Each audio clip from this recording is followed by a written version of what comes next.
So, bubblegum. If you happen to choose this piece, I think just like if you eat bubblegum, if you happen to, you'll have a lot of fun.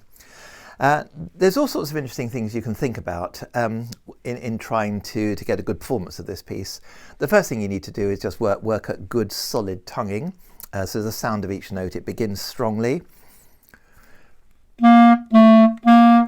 Good solid sound at the beginning, and each note has got a kind of strength about it. Of course, the first two bars really say bubblegum, and the second bar the same, and each time you get that three-note idea.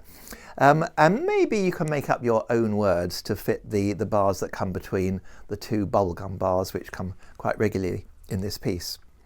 There is two dynamic markings, one dynamic change, forte and mezzo forte in the middle.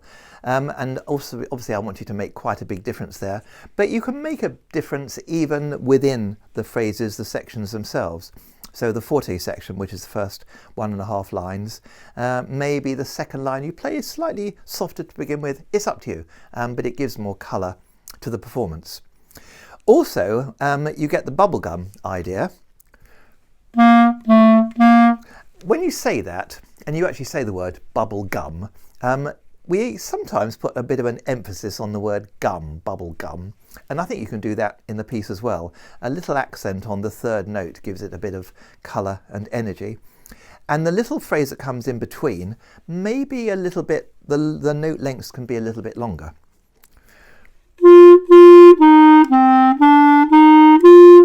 In relation compared to the bubblegum idea, which might be just a little bit shorter, a bit more accented. Anyway, lots of ideas that you can bring to this piece. Most of the finger movement is next door to each other. There are some leaps in it, and if you've got some, then just make sure that if you're having to move more than one finger at a time, they are moving well together, and then you get very nice clean sound. So I hope you all enjoy Bubblegum, and here's a short performance of it coming up.